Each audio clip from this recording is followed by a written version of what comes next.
നമസ്തേ,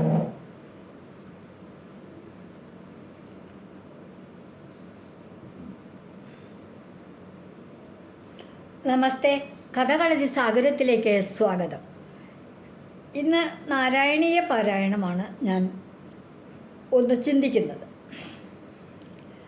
ഭഗവാന്റെ വരാഹാവതാരമാണ് ഇവിടെ നടന്നത്. തൻ്റെ പത്നിയായ ഭൂമിദേവിയെ ഹിരണ്യാക്ഷൻ തട്ടിക്കൊണ്ടുപോയി സമുദ്രത്തിനടിയിലേക്ക് പിടിച്ചു വലിച്ചു കൊണ്ടുപോയി. ഹിരണ്യാക്ഷനിൽ നിന്നും ഭാര്യയെ രക്ഷിക്കുന്നതിന് വേണ്ടി മഹാവിഷ്ണുവിന് ഒരവതാരം തന്നെ എടുക്കേണ്ടി വന്നു. അതാണ് വരാഹാവതാരം. വരാഹാവതാരം 12ാമത്തെ അധ്യായത്തിൽ നടന്നു. വരാഹമൂർത്തി ഹിരണ്യാക്ഷനെ വധിക്കുന്നതാണ് ഈ അവതാരത്തിൻ്റെ ലക്ഷ്യം. ഭൂമിയെ സ്വതന്ത്രയാക്കുകയും ചെയ്തു. നമുക്ക് പാഠഭാഗത്തിലേക്ക് പോകാം. ഈ 13ാമത്തെ അധ്യായം ദശകം 13ാമത്തെ ദശകം വായിക്കാൻ ആരംഭിക്കുകയാണ്. ഹിരണ്യാക്ഷനുമായിട്ട് ശ്രീ വരാഹമൂർത്തി യുദ്ധം ചെയ്യുന്നത് ഈ ദശകത്തിൽ വിവരിക്കുന്നുണ്ട്. ഹിരണ്യാക്ഷൻ്റെ വധവും ഈ ദശകത്തിൽ തന്നെ നടക്കുന്നു. മഹർഷിമാർ ഇത് കണ്ടപ്പോൾ ഇത്ര ക്രൂരനായ ദുഷ്ടനായ അസുരനെ വധിച്ച മഹാവിഷ്ണുവിനെ മുനിമാർ സ്തുതിക്കുന്നതും ഈ ദശകത്തിൽ കാണാം. നമുക്ക് പാഠഭാഗത്തേക്ക് പോകാം. 1ാമത്തെ ശ്ലോകം തുടങ്ങുകയാണ്. ഓം നമോ ഭഗവതേ വാസുദേവായ. ഓം നമോ ഭഗവതേ വാസുദേവായ. ഓം നമോ ഭഗവതേ വാസുദേവായ.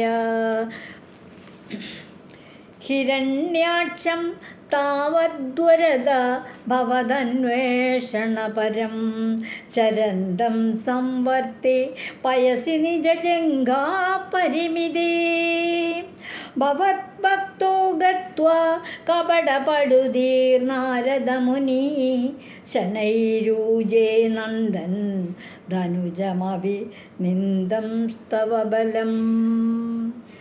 ഈ ശ്ലോകത്തിൽ പറയുന്നത് ഭവത് താവത് ഭവത് ഭക്ത, അങ്ങയുടെ അപ്പോഴേക്കും താവത് അപ്പോഴത്തേക്കും ഈ ഹിരണ്യാക്ഷൻ ഭൂമിദേവിയെ രക്ഷപ്പെടുത്തി കഴിയുമ്പോഴത്തേക്കും അങ്ങയുടെ ഭക്തൻ താവത് ഭവത് ഭക്ത ഭഗവാനെ അങ്ങയുടെ ഭക്തനായ കപടപടുതി നാരദമുനി. നാരദമുനി, ആ നാരദമുനിക്കൊരു വിശേഷമാണ് കപടപടുതി. ധീ എന്ന് പറഞ്ഞാൽ ബുദ്ധി, കപടപടുതി എന്ന് പറഞ്ഞാൽ സമർത്ഥനായ ഒരു എന്താ പറയണ്ടേ, കുനിഷ്ട ബുദ്ധി. നാരദ മഹർഷിയെ പറ്റി ആളൊരു നാരദനാ എന്ന് പറഞ്ഞാൽ തന്നെ അർത്ഥം എന്താ? ഏഷണി കൂട്ടിക്കൊടുക്കലാണ് നാരദൻ്റെ ജോലി എന്നവയ്പ്പ്.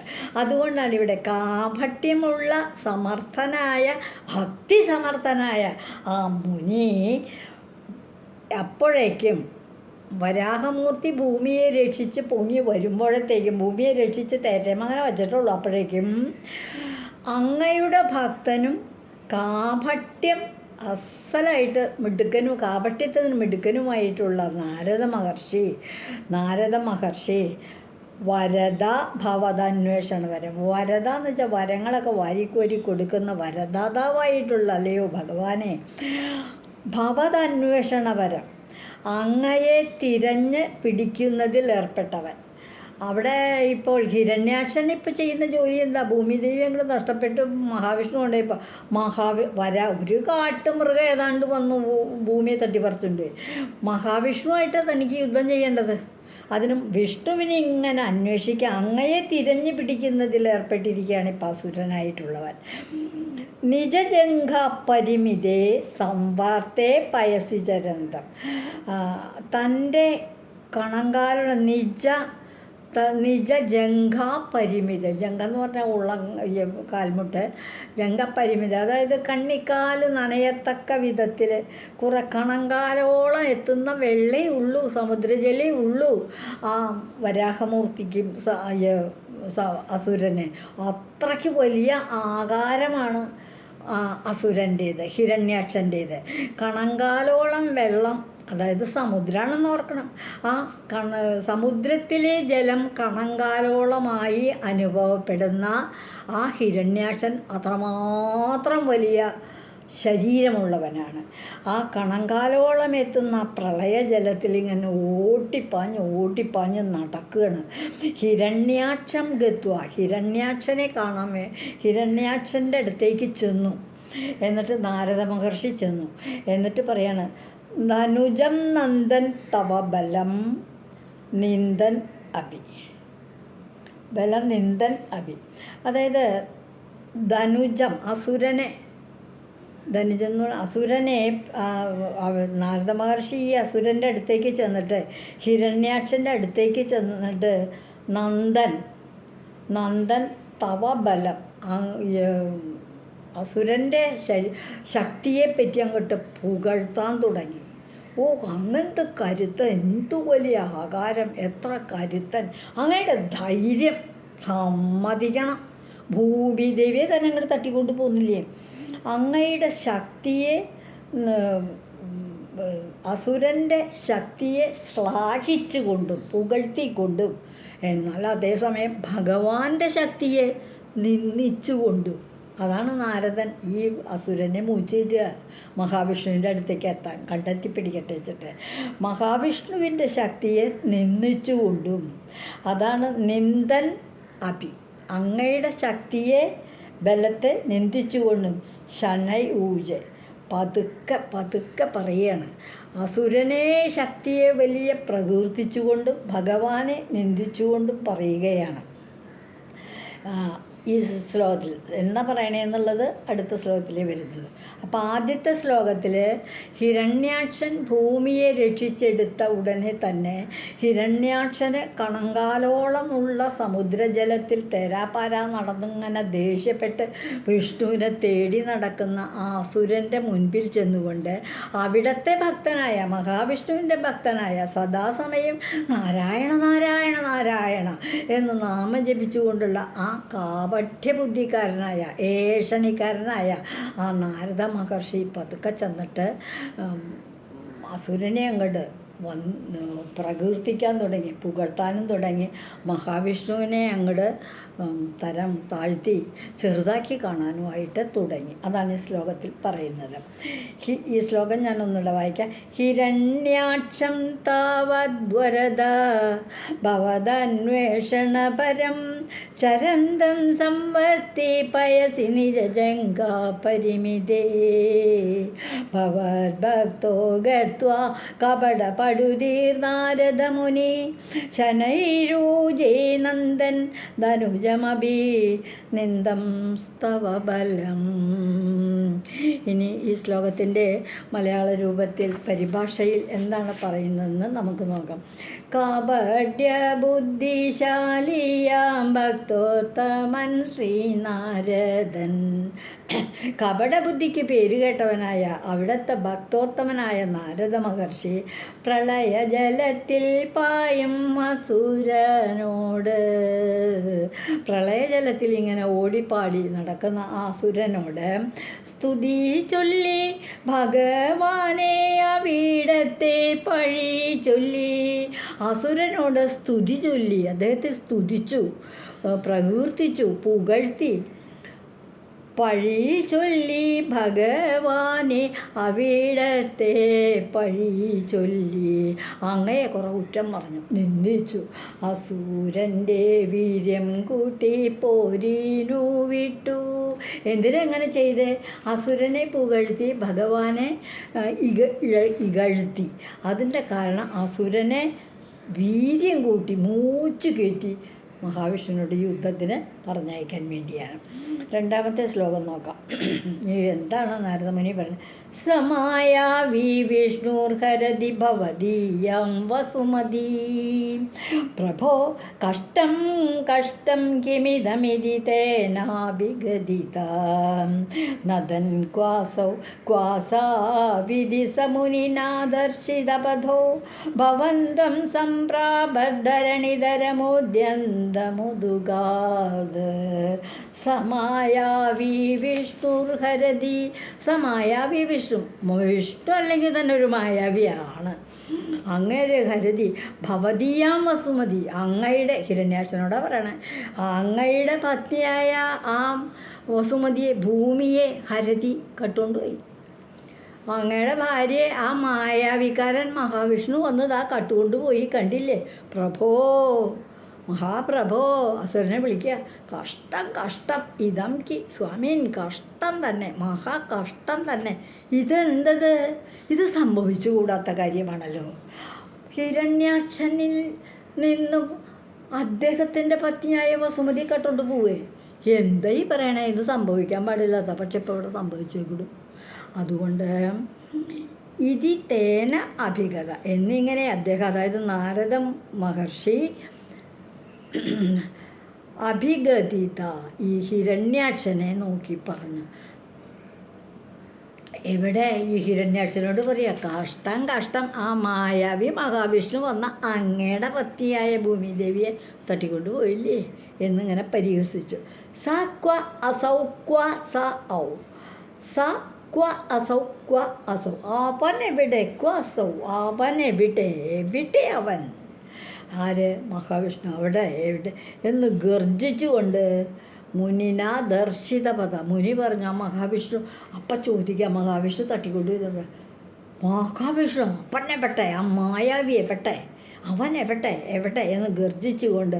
അപ്പം നാരദ മഹർഷി ദേ ആരെയും കാണിച്ചു കൊടുക്കണേ, വരാഹമൂർത്തിയെ, വല്ല ഭീമാകാരമായിട്ടിരിക്കുന്ന വരാഹമൂർത്തിയെ, ഭൂമിയെ തേറ്റമേലേറ്റിക്കൊണ്ട് പ്രളയജലത്തിൽ നിന്നിങ്ങനെ കയറി വരുന്ന ആ മഹാവിഷ്ണുവിനെ, വരാഹമൂർത്തിയെ നാരദമുനി ഇങ്ങനെ കാണിച്ചു കൊടുത്തു. അപ്പം മുനി കാണിച്ചു കൊടുത്ത ആ വഴി, ആ വശത്തേക്ക് ധരണിധരം ഉദകാത് ഉദ്യന്തം ഭവന്തം സംരബ്ധം, ധരണിധരം, ധരണി വെച്ചാൽ ഭൂമി, ധരണിയെ ധരിച്ചുകൊണ്ട്, അതായത് ഭൂമിയെ തേറ്റമേലേറ്റിക്കൊണ്ട് ഉദകാത് ഉദ്യന്തം ഭവന്തം, പ്രണയജലത്തിൽ നിന്നും ഇങ്ങനെ കയറി കയറി ഉയർന്നു വരുന്ന വരുന്ന അങ്ങയെ, വരാഹമൂർത്തിയെ കാണിച്ചു കൊടുത്തു. അപ്പോൾ മായാവിയാണ് വിഷ്ണു. മായാവി വിഷ്ണു അങ്ങയുടെ ഭാര്യയെ ഹിരണ്യാക്ഷനോട് പറയാം, കഷ്ടം കഷ്ടട്ടോ, മഹാകഷ്ടമായി ഇത്, ഇതാ മായാവി വിഷ്ണു വന്ന അങ്ങയുടെ ഭാര്യ ഭൂമിയെ മോചിപ്പിച്ചു കൊണ്ടുപോയി, അല്ല തട്ടിപ്പറിച്ചു കൊണ്ടുപോയി. അപ്പോൾ ദേഷ്യം വന്നിട്ട് ഹിരണ്യാക്ഷൻ ചോദിക്കുക, വിഷ്ണു എവിടെ, വിഷ്ണു എവിടെ എന്നിങ്ങനെ ചോദിക്കുമ്പോൾ ദേൻ എന്ന് പറഞ്ഞ് കാണിച്ചു കൊടുക്കുക. അപ്പോൾ ആ സമയത്ത് വരാഹമൂർത്തി ഭൂമിദേവിയെ തേറ്റമേലേറ്റിക്കൊണ്ട് വരാഹജലത്തിൽ നിന്ന് ഉയർന്നു വരുന്നു. അതാണ് കാണുന്നത്. അപ്പോൾ ഈ ശ്ലോകത്തിൻ്റെ അർത്ഥം അങ്ങനെയാണ്. ഇനി ഈ ശ്ലോകം ഒന്ന് വായിക്കാം.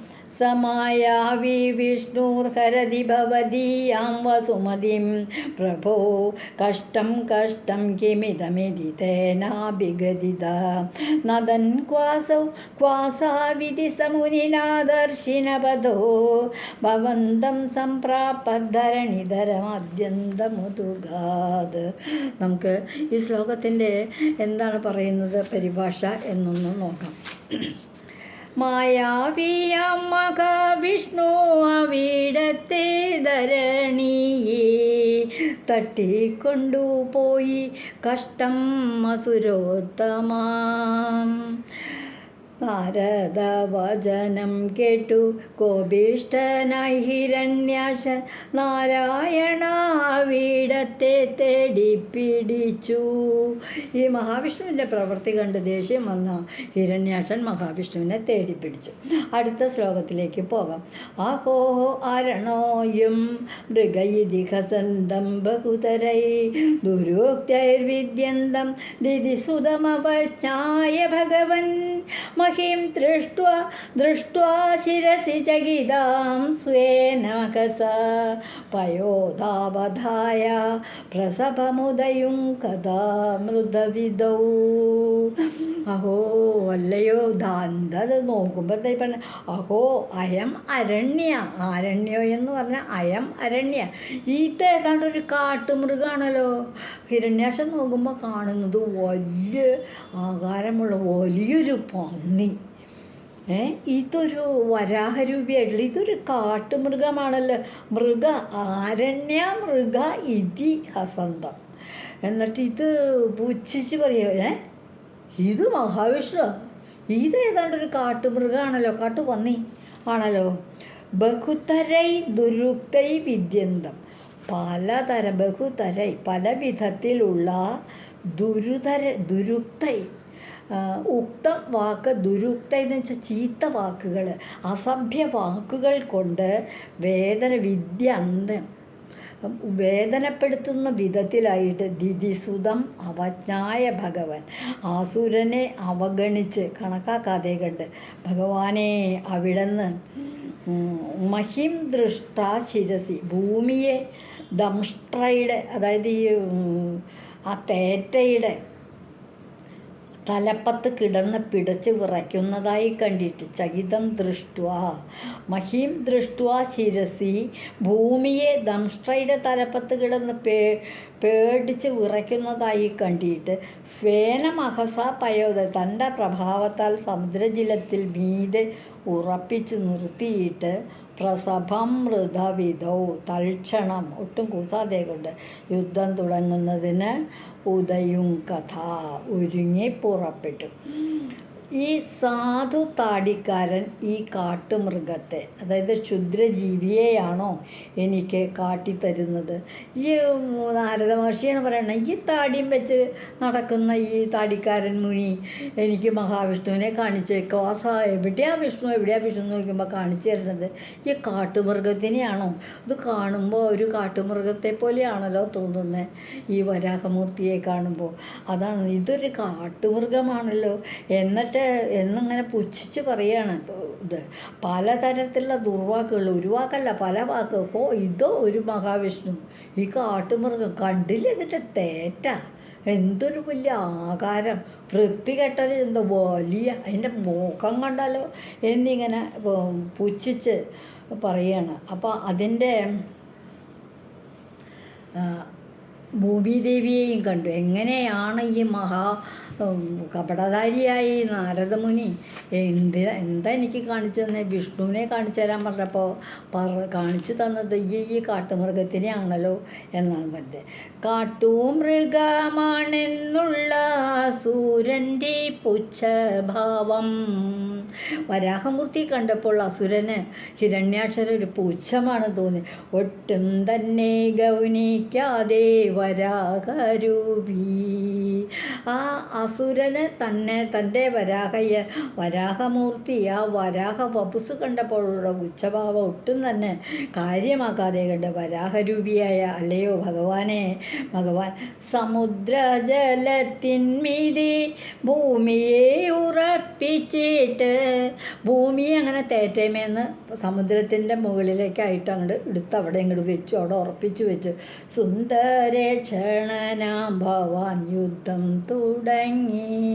സുന്ദരമായ കണ്ണുകളുള്ള ഭഗവാനെ, യജ്ഞവരാഹമൂർത്തി, അങ്ങ് ഹിരണ്യാക്ഷനോട് യുദ്ധം തുടങ്ങി എന്നാണ് ഈ ശ്ലോകം പറയുന്നത്.